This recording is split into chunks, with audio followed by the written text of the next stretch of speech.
बिहार से इस वक्त में बड़ी खबर निकल करके सामने आ रही है। एनडीए का कुनबा बिखरता हुआ नजर आ रहा है। एनडीए में एक बड़ी फूट हो गई है और आधिकारिक तौर पर खबरों में नहीं है या होने वाला नहीं है, बल्कि हो चुका है। आधिकारिक तौर पर ऐलान कर दिया गया है एनडीए से बाहर आने का। और दूसरी तरफ तेजस्वी यादव वो सुबह सुबह दिल्ली पहुंचे हैं। तेजस्वी यादव की मुलाकात हो रही है मल्लिकार्जुन खड़गे से। टिकट बंटवारे को लेकर के चर्चा होगी। बिहार के अंदर कौन कितनी सीटों पर लड़ेगा, इस बात की चर्चा होगी। और इसके बाद में अगली बैठक 17 अप्रैल को पटना में होने वाली है। पटना में भी कांग्रेस पार्टी, आरजेडी का खेमा, बाकी अन्य गठबंधन के साथी वो साथ में बैठेंगे। कौन कहां पर लड़ेगा, कितनी सीटों पर लड़ेगा, इसको लेकर के चर्चा हो रही है। आप पता नहीं आप लोग क्यों चिंतित रहते हैं चेहरे की। ये हम लोगों की चीजें हैं। ये हम लोग जो है बातचीत करके सारी चीजें जो है सामने आ जाएंगी। इसमें आप लोगों को परेशान होने की कोई आवश्यकता नहीं है। कांग्रेस कितनी सीटें लड़ेगी? आज की बैठक शुरुआत थी। अगर सारी चीजें आज ही हो पाती तो हम आपको जरूर बताते। 17 को पटना में दूसरी मीटिंग है। उसमें ये काम जो आज शुरू हुआ है उसको सारे दलों से मिलकर कंबाइंड कंसेंसस बनाकर, रणनीति बनाकर हम आगे बिहार में बढ़ेंगे। धन्यवाद। यानी एक तरफ इंडिया गठबंधन आगे की तैयारी कर रहा है। इंडिया गठबंधन में अब टिकट बंटवारे तक बात आ गई है और दूसरी तरफ पार्टियां टूट रही है, दूसरी तरफ गठबंधन टूट रहा है। यह आधिकारिक तौर पर आप खबरें देखिए। चिराग पासवान के चाचा पशुपति पारस, एक वक्त में मौसम वैज्ञानिक कहे जाने वाले रामविलास पासवान के भाई पशुपति पारस ने एनडीए से अलग होने का ऐलान कर दिया है। आधिकारिक तौर पर उन्होंने कह दिया है कि अब हमारा एनडीए से कोई लेना देना नहीं है, हम एनडीए के साथ में नहीं हैं। ये उनकी तरफ से ऐलान किया गया है, बड़ी खबर है। अब उन्होंने अलग होने के बाद में क्या कुछ बयान दिया है, क्या कहा है उन्होंने, आगे की राजनीति कैसे करेंगे, कहां जाएंगे, और अलग होते समय उन्होंने क्या कहा था, ये सारी बातें, ये सारा बयान मैं कुछ देर बाद में आपको आगे बताता हूं। लेकिन उससे पहले पशुपति पारस की क्या कीमत है। पारस वैसे भी कहा जाता है कि पारस जिसको छू दे वो सोना हो जाए। तो पशुपति पारस की क्या कीमत है उसको जरा आंक लेते हैं, उसको जरा देख लेते हैं। क्योंकि बहुत सारे लोग हो सकता है कि ये कहेंगे कि पशुपति पारस के रहने से और ना रहने से बीजेपी को कोई फर्क पड़ने वाला नहीं है। लेकिन वो लोग ये भूल जाते हैं कि इस समुदाय का 5% वोट शेयर है और 5% का वोट शेयर कितना निर्णायक होगा। महागठबंधन में एक तरीके से आप ये कह सकते हैं कि पासवान का जो वोट की कमी थी या पासवान के एक बड़े नेता की कमी थी वो पूरी हो सकती है। और दूसरी तरफ चिराग पासवान वो जो पिछले चुनाव में इस गठबंधन से अलग होकर के लड़े थे और पशुपति पारस बीजेपी के साथ में होकर के लड़े थे। चिराग पासवान वो जिन्होंने नीतीश कुमार के खिलाफ कैंडिडेट उतारे थे और नीतीश कुमार को 43 सीटों पर रोक दिया था। तो क्या पशुपति पारस से इंडिया गठबंधन वही काम करवाएगा?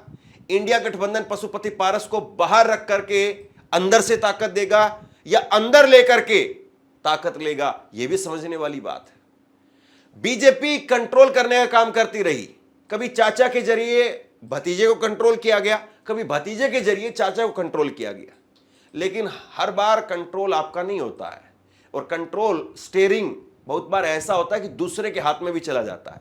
एक वक्त में नरेंद्र मोदी की सरकार राज्यपाल बनाने की कोशिश कर रही थी। खबरें आप देखिए, राज्यपाल बनाने की कोशिश कर रही थी और राज्यपाल बना करके कोशिश ये की जा रही थी कि चिराग पासवान उनको हम अपने साथ में आधिकारिक तौर पर ले लेते हैं और इनको राज्यपाल बना दिया जाए।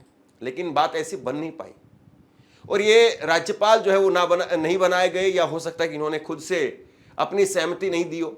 इनको ये भी लग रहा हो कि बिहार चुनाव के बाद में फिर राज्यपाल के पद से भी हटा दिया जाएगा और बिहार चुनाव में कुछ हाथ में भी नहीं लगेगा। इसका मतलब ये कि बीजेपी दूध में पड़ी हुई मक्खी के तरीके से निकाल करके फेंक देगी। हो सकता है कि इसीलिए इन्होंने ये रास्ता नहीं चुना हो। बहुत बार ऐसा हुआ जब चिराग पासवान का सामान दिल्ली के अंदर, जो अपने आप को नरेंद्र मोदी का हनुमान बताते थे, वो उठा करके सड़क पर रख दिया गया था और उस वक्त में पार्टी सिंबल सब कुछ इनके हाथ में था, चाचा के हाथ में था। भतीजे को उस वक्त में कंट्रोल किया जा रहा था और अब जब भतीजा कंट्रोल में है तो चाचा को साइडलाइन किया जा रहा है। दरअसल बीजेपी की राजनीति यही है, एक नेता को एक जेब में, दूसरे नेता को दूसरी जेब में, और जब जरूरत हो तब उस नेता को आगे बढ़ा दिया, जब जरूरत हो उस नेता को वापस रख दिया। यही बीजेपी जो है वो कई राज्यों में सेट करती हुई आई है। अब इन्होंने बाहर निकल करके क्या कहा है, पूरा बयान आप देख। 2014 से लेकर आज तक मैं एनडीए गठबंधन में था। हमारी पार्टी एनडीए गठबंधन की एक वफादार, ईमानदार और सहयोगी थी, लेकिन जब लोकसभा चुनाव हुए तो बिना किसी कारण के, क्योंकि हमारी पार्टी दलितों की पार्टी है, एनडीए गठबंधन के लोगों ने हमारी पार्टी के साथ में अन्याय किया, फिर भी हमने लोकसभा चुनाव में एनडीए का साथ दिया। 6-8 महीने के बाद जब भी बिहार में एनडीए की बैठक हुई, भाजपा या जेडीयू के प्रदेश अध्यक्ष ने कहा कि बिहार में हम 5 पांडव हैं, इसमें हमारी पार्टी का नाम नहीं लिया गया। राष्ट्रीय लोक जनशक्ति पार्टी के साथ उन्हीं लोगों ने अन्याय किया। हम बिहार में 243 सीटों के लिए तैयार हैं। अगर महागठबंधन के लोग हमें सही समय पर उचित सम्मान देते हैं तो हम भविष्य की राजनीति पर विचार करेंगे। उस परिवार, लालू परिवार और उस पार्टी यानी आरजेडी से मेरे संबंध शुरुआत से अच्छे रहे हैं। सही समय का इंतजार करेंगे, जब सही समय आएगा तब सर्वसम्मति से निर्णय लेंगे। आपने ऐलान किया है कि आप एनडीए के साथ छोड़ रहे हैं, क्या है? एनडीए के साथ मैं था, लेकिन मेरे दल के साथ न्याय नहीं हुआ। मैं एनडीए का ईमानदार सहयोगी था, लेकिन हमारे साथ वो न्याय नहीं हुआ। मजबूरन हमको एनडीए के गठबंधन से अलग होना पड़ा।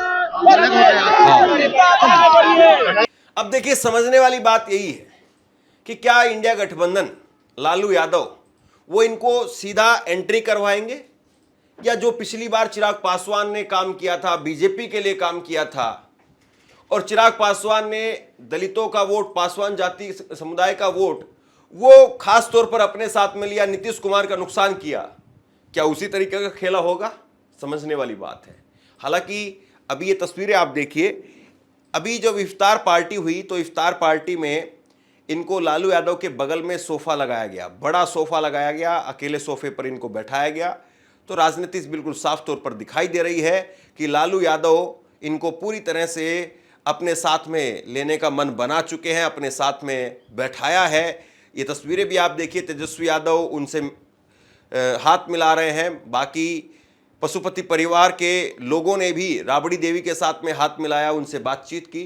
तो पूरी तरह से ये साफ तौर पर दिखाई दे रहा है इन तस्वीरों के जरिए कि बात हो चुकी है, और ये खबर जो है वो नरेंद्र मोदी तक भी थी। अब बीजेपी क्या कह रही है? बीजेपी कह रही है कि कांग्रेस और आरजेडी का गठबंधन ही बेमेल है। कमाल की बात है ना। मतलब जो खुद कभी चाचा के साथ, कभी भतीजे के साथ, और ये चाचा और भतीजा की जो राजनीति है ये बीजेपी खूब करती है, हर स्टेट में करती है। अभी 2 दिन पहले अमित शाह तमिलनाडु में एआईएडीएमके के साथ में गठबंधन करके आए, लेकिन वहां पर ओ पनीरसेल्वम उनके साथ में क्या करेंगे, और जब जिस वक्त में एआईएडीएमके के साथ में नहीं थी तो ओ पनीरसेल्वम को अपने साथ में ले लिया था। या फिर आप उत्तर प्रदेश में देखें तो उत्तर प्रदेश में भी यही है कि चाचा साथ में तो भतीजा साथ में नहीं, भतीजा साथ में तो चाचा साथ में नहीं। इसको भी आप समझ गए होंगे मैं किसकी बात कर रहा हूं। अब जो है बीजेपी कह रही है कि आरजेडी और कांग्रेस का गठबंधन बेमेल है। कांग्रेस और आरजेडी का गठबंधन बेमेल है, दोनों का एजेंडा एक दूसरे का कद कम करना है। आरजेडी कभी नहीं चाहेगी कि कांग्रेस बिहार में फिर से अपना आधार बढ़ाए, और कांग्रेस चाहती है कि मैं बिहार में आरजेडी का बड़ा भाई बना रहूं। यह दोनों के बीच आंख मिचौली का खेल है, यह बेमेल गठबंधन है। अब नीतीश कुमार के साथ में इनका कौन सा मेल का गठबंधन है? कभी नीतीश कुमार के डीएनए पर सवाल खड़े कर देते हैं, कभी कुछ कभी कुछ कभी कुछ कभी कुछ, कभी रद्दी का माल सम्राट चौधरी बताते हैं नीतीश कुमार को कि नीतीश कुमार अब कुछ नहीं बचे हैं, नीतीश कुमार तो रद्दी का माल हो गए हैं। इस तरह की बातें कही जाती है। और अब जो नीतीश कुमार अपने साथ में है तो नीतीश कुमार पर निगरानी की जाती है, चौकीदारी की जाती है। लेकिन बिहार में जिस तरीके से गठबंधन टूटा है, बिहार में अगले 6 महीने की राजनीति बची है चुनाव से पहले की, और ये 6 महीने की राजनीति बिहार में 24 घंटे की राजनीति होने वाली है। मतलब 24 घंटे बिहार में राजनीति चलेगी। और बिहार में जिस तरीके से बीजेपी के नेताओं का लगातार जाना जो है वो जारी है, ऐसे में सवाल ये है कि क्या नीतीश कुमार को पहले ही बीजेपी साइडलाइन कर देगी चुनाव से पहले ही? क्योंकि अभी नायब सिंह सैनी वो गए और नायब सिंह सैनी ने जाकर के कहा कि मुख्यमंत्री तो हमारा बनेगा, यानी एक तरीके से उन्होंने कह दिया कि सम्राट चौधरी के नेतृत्व में झंडा लहराएंगे।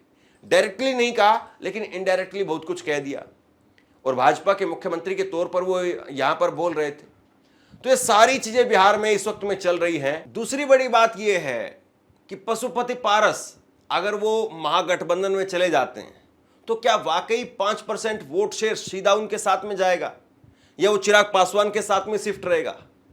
अगर पशुपति पारस की बात करें, पासवान समुदाय की बात करें, तो बिहार में पासवान वोट बैंक की ताकत 5% है, 5.31%, जिसमें अनुसूचित जाति सबसे बड़ा हिस्सा है बिहार के अंदर। राज्य की कुल आबादी का 19.65% है। राजनीतिक रूप से कई सारी सीटों पर ये निर्णायक हैं, हाजीपुर, जमुई, समस्तीपुर, वैशाली और खगड़िया।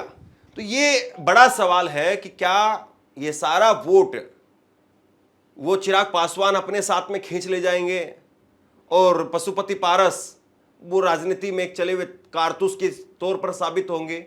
या इस बार जिस तरीके से पूरे देश में एक नैरेटिव चला, लोकसभा चुनाव में भी चला और अभी भी चल रहा है कि जातिगत जनगणना बीजेपी करवाना नहीं चाहती है, संविधान के खिलाफ है, आरक्षण के खिलाफ है, क्या उस नैरेटिव में इस बार जो चिराग पासवान के साथ जा रहे थे वो भी महागठबंधन की तरफ चले जाएंगे? बीजेपी कैसे धर्म की मुद्दे को जो है वो हवा देती है और महागठबंधन में कैसे जातियों की राजनीति को एडजस्ट किया जाता है, एनडीए कुनबा वो कितना बचेगा, एनडीए कुनबा कितना बिखरेगा? दूसरी बड़ी बात यह है कि जिस वक्त में राहुल गांधी की एंट्री होती है या फिर तेजस्वी यादव की एंट्री दिल्ली में होती है, तो जो दोनों के बीच में सामंजस्य दिखाई देता है, दोनों के बीच में जो तालमेल दिखाई देता है, ऐसा लग रहा है कि इस बार बिहार में महागठबंधन कहीं ना कहीं पूरी मजबूती से, पूरी ताकत से चुनाव लड़ता हुआ दिखाई दे रहा है। दूसरी तरफ बीजेपी के अंदर खलबली है। बीजेपी के अंदर खलबली इस बात को लेकर के है कि नीतीश कुमार को अगर साथ में रखते हैं तो चिराग को क्या देंगे, चिराग को साथ में रखते हैं तो नीतीश कुमार को कितना देंगे? पिछली बार नीतीश कुमार के साथ में जो चिराग पासवान ने किया था, इस बार वो करेंगे या नहीं करेंगे? डम्मी कैंडिडेट कौन कितना किसके खिलाफ उतारेगा, ये अपने आप में एक चुनाव का बड़ा गणित होता है, इसको भी समझना जरूरी है। तो जिस प्रकार से राजनीति की जा रही है, जिस तरीके से बिहार में पल पल घटनाक्रम बदल रहा है, ऐसे में सबसे बड़ा सवाल यही है कि बीजेपी अब कैसे डैमेज कंट्रोल करेगी? उपेंद्र कुशवाहा क्या वो बीजेपी के साथ में बने रहेंगे, या अगला नंबर अब उपेंद्र कुशवाहा का है, उपेंद्र कुशवाहा भी बाहर निकलेंगे? ये सारे बड़े सवाल हैं। बहरहाल इस खबर को शेयर कीजिए, आप लोगों तक पहुंचाइए, और आप क्या सोचते हैं नीचे कमेंट बॉक्स में लिख करके मुझे जरूर बताइए। बहुत बहुत धन्यवाद।